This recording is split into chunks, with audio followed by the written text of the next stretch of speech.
الحمد لله رب العالمين، والصلاة والسلام على خاتم الأنبياء والمرسلين سيدنا محمد وعلى آله وصحبه أجمعين، وخلفاء الراشدين المهديين أبي بكر وعمر وعثمان وعلي وعلى من تبعهم بإحسان إلى يوم الدين. أعوذ بالله من الشيطان الرجيم. بسم الله الرحمن الرحيم. أرأيت الذي يكذب بالدين فذلك الذي يدع اليتيم ولا يحض على طعام المسكين فويل للمصلين الذين هم عن صلاتهم ساهون الذين هم يراءون ويمنعون الماعون. سبحانك لا علم لنا إلا ما علمتنا إنك أنت العليم الحكيم. رب اشرح لي صدري ويسر لي أمري واحلل عقدة من لساني يفقه قولي واجعل لي وزيرا من أهلي. ربي زدني علما وارزقني فهما. ثم أما بعد. گرامی قدر بھائی بہن اور پیارا بچہ، سورۃ الماعون یہ بھی مختصر سورتوں میں سے ہے، چھوٹی سورتوں میں سے، جو نزول کے اعتبار سے مکی سورتیں کہلاتی ہیں، ہجرت سے پہلے کی سورتیں. اور یہاں چند مذموم عناصر کی مذموم اور بری صفات کا تذکرہ ہے. پہلی بات، یکذب بالدین. ارأیت الذی یکذب بالدین.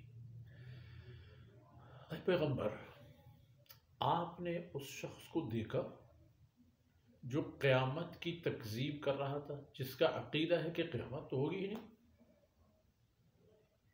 مر گئے تو ختم، تو پھر تیاری کس بات کی، خوف اور ڈر کس بات کی، پھر حیوان بنو، چرو، کھاؤ پیو، موج کرو، طاقتوروں سے ڈرو اور ضعیفوں کو ڈراؤ، اپنا الو سیدھا کرو، پھر یہی کرو اگر قیامت کے حوالے پر کوئی عقیدہ و ایمان نہیں. نشانیاں ہیں کچھ اس طرح کے انسانوں کی. یہ کون ہے؟ آپ یہ نشانیاں جس میں دیکھیں گے وہی آدمی ہوگا جو قیامت کی تکذیب کرنے والا ہوگا. ارأیت الذی یکذب بالدین، یہ کون ہے قیامت کو جھٹلانے والا؟ فذلک الذی یدع الیتیم، یہ وہ انسان ہے جو یتیم کو دھکا دے کے بھگا دیتا ہے، کیونکہ یتیم کا تو کوئی آسرا نہیں ہے، کوئی اس کے پیٹھ پیچھے کڑا نہیں ہوتا، کوئی قانون بھی نہیں ہوتا تھا اس زمانے میں کہ وہ قانون ایسے لوگوں کو کسی ضابطۂ اخلاق کے پابند کرے. وہ تو عموماً وہاں بات یہ ہوتی تھی اس زمانے میں کہ یتیم اور خواتین کو کچھ نہیں ملتا تھا. اگر یتیم ہوتے یا کوئی خاتون وارث ہوتی، اس کے نصیب میں ذلت، خواری اور دربدری اور بھوک، فراس اور مایوسی وغیرہ. تو ان کی نشانی یہ ہے، یدع الیتیم.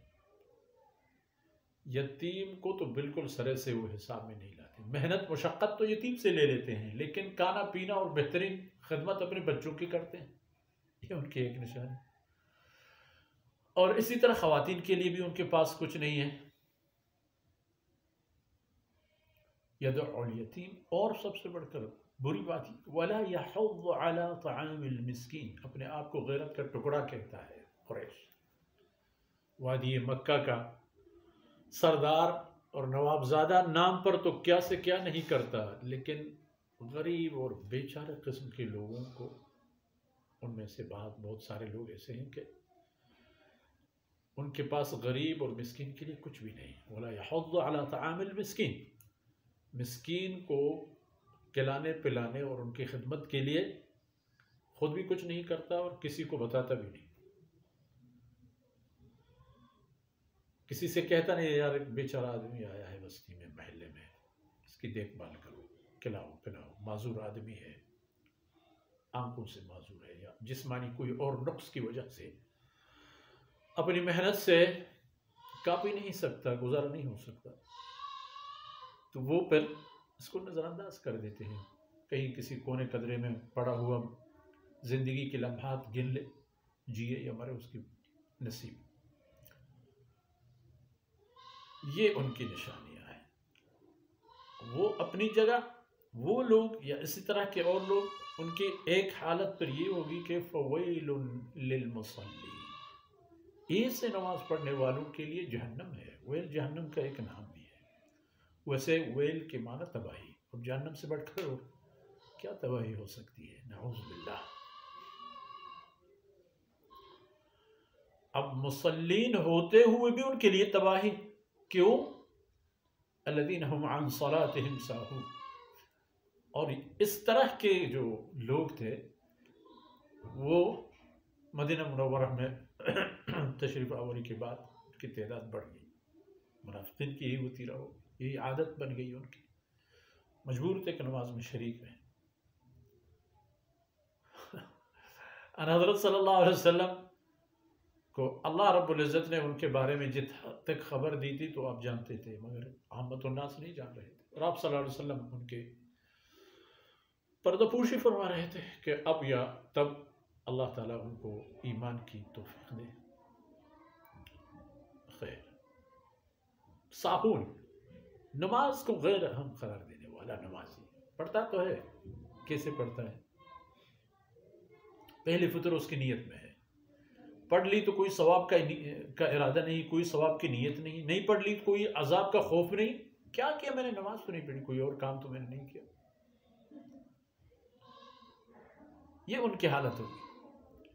اور دوسری آیت میں پھر مزید وضاحت، الذین هم یراؤون، یہ ساہون وہی لوگ ہیں جو نماز یا دین کا ہر کام، عبادت کا ہر عمل وہ کرتے ہیں دکھلاوے کے لیے.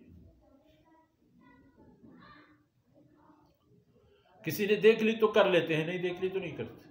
ان کی نماز کی بھی یہی حالت ہے.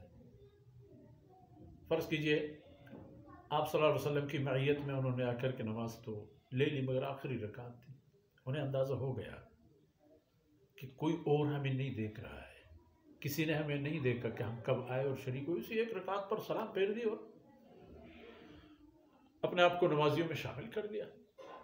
اور اگر اندازہ ہوا کہ کوئی ان کو نہیں دیکھ رہا تو نماز ہی نہیں پڑھتے تھے، کیونکہ یراؤون. اور ان کا ریا ہر چیز میں، ہر عمل میں باندھ باندھ کر بولتا تھا. یہ ان کی نشانی. ایک اور خباثت ان میں یہ بھی ہے، یمنعون الماعون.